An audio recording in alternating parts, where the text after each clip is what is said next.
हांसी विधायक विनोद भयाना ने कहा कि प्रधानमंत्री नरेंद्र मोदी के चमत्कारिक नेतृत्व में 140 करोड़ भारतवासी देश को विकसित बनाने में जुटे हुए हैं।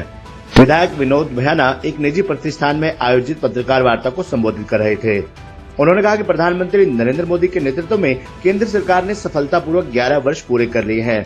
इस समय अवधि में देश ने विकास के मामले में एक नई उड़ान भरी है। हर वर्ग के लोगों का उत्थान हुआ है। कांग्रेस राज में केवल गरीबी हटाने के मात्र नारे दिए जाते थे, लेकिन मोदी सरकार में 27 करोड़ से अधिक लोग गरीबी रेखा से बाहर निकल चुके हैं।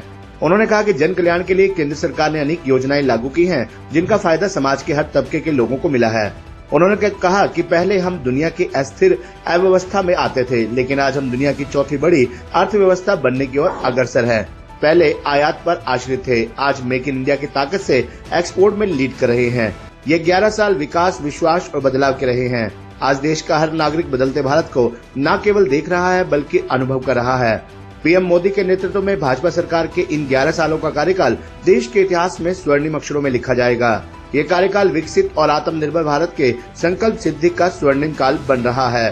उन्होंने कहा कि धारा 370 हटाना, 3 तलाक खत्म करना सरकार के ऐतिहासिक कार्य है। भाजपा सरकार पिछले 11 वर्षों के दौरान अनेक ऐसे निर्णय ले चुकी है, जिनकी बदौलत न केवल देश का विकास हुआ बल्कि भारत का नाम विश्व पटल पर चमका है। इनमें जम्मू कश्मीर से धारा 370 हटना, 3 तलाक खत्म करना, जीएसटी लागू करना, वक्फ बिल जैसे सख्त निर्णय शामिल हैं। उन्होंने कहा कि पहले देश में भ्रष्टाचार, घोटालों और तुष्टीकरण की बात सामने आती थी, लेकिन जब से देश की बागडोर नरेंद्र मोदी ने संभाली है, तब से विकास, आविष्कार और नवाचार पर बल दिया जा रहा है। उन्होंने कहा कि जब से हरियाणा प्रदेश में भाजपा की सरकार बनी है, तब से यहाँ तेजी से विकास हुआ है।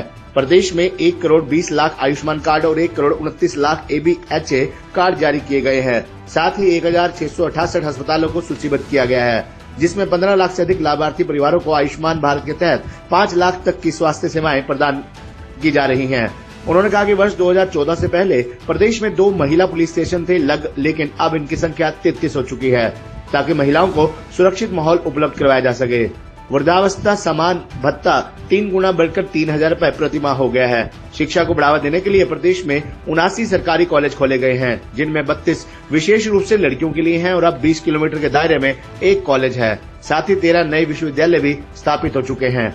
बिना खर्ची, बिना पर्ची, मेरिट के आधार पर युवाओं को सरकारी नौकरी उपलब्ध करवाई जा रही है। बेसहारा पशुओं को गौशाला में पहुंचाया जा रहा है। हरियाणा गौ सेवा आयोग का बजट वर्ष 2014 में करीब 2 करोड़ था, इसे बढ़ाकर 510 करोड़ किया जा चुका है। उन्होंने कहा कि हरियाणा प्रदेश का पहला ऐसे राज्य है जहां किसानों की सभी 24 फसलें न्यूनतम समर्थन मूल्य पर खरीदी जा रही हैं। स्वयं सहायता समूह की 1,85,000 महिलाओं को लखपति दीदी बनाया गया है।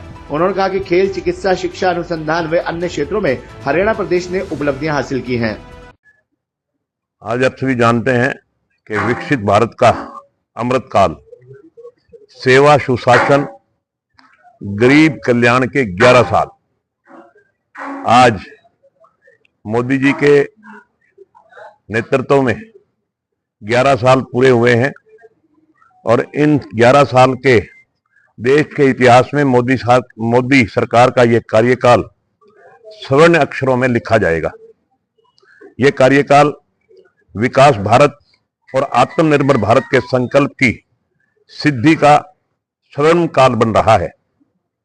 बीते 11 वर्षों की यह यात्रा मोदी जी की अकेले नहीं, बल्कि खुद को तपाकर 140 करोड़ देशवासियों के परिश्रम, त्याग और सपनों की परवाज देते हुए की है। मोदी जी की सरकार का कालखंड भारत के भविष्य के लिए मजबूत नींव रखने का कार्यकाल है। 11 साल के निरंतर जारी सफर को एक भाषण में या एक प्रेस कॉन्फ्रेंस में समेटना उतना ही मुश्किल है जितना जिंदगी को कुछ पन्नों में समेटना। आज प्रधानमंत्री श्री नरेंद्र मोदी जी के नेतृत्व में भारत की सोच में जहां तकनीक है वहां तरक्की है, जहां भाजपा सरकार है वहां गरीब का कल्याण है। सरकार अब सहभागी है, सुशासन अब संस्कृति है।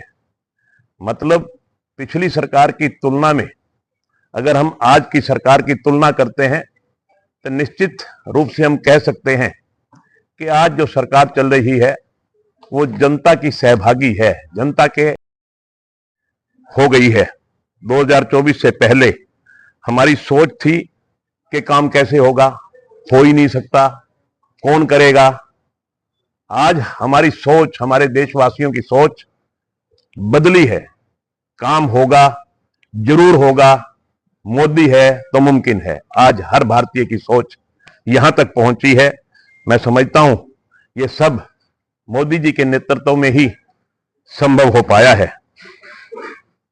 मोदी सरकार देश के राजनीति में पॉलिटिक्स और परफॉर्मेंस लेकर आई है। मोदी जी के नेतृत्व में अब सरकार का मतलब responsive government, responsible government, reform, perform and transform government, public participation वाली सरकार है। 2014 से पहले भारत में भ्रष्टाचार और घोटाले की दृष्टिकरण से ही सामने आती थी। अब विकास, आविष्कार और सदाचार की बातें हो रही हैं। मैं समझता हूं कि आज मोदी जी के नेतृत्व में हमारे देश ने निरंतर तरक्की की है। पहले सरकारी योजनाओं के पैसे लोगों तक नहीं पहुंचते थे, अब सीधा डायरेक्ट बेनिफिट दिया जा रहा है। आज हमारी सरकार जो भी बेनिफिशियल है, बिचौलियों को खत्म करके सीधा बेनिफिट उनके अकाउंट में जा रहा है। पहले इलाज के लिए सोचना पड़ता था, इंतजाम करना पड़ता था। आज बिना सोचे समझे कोई भी हमारा पेशेंट है, भगवान किसी को बीमार ना करे, मगर यह सब कुछ जिंदगी में चला आ रहा है। उसी तहत अगर आज कोई व्यक्ति बीमार होता है तो उसे चिंता करने की जरूरत नहीं। आयुष्मान भारत योजना के तहत आज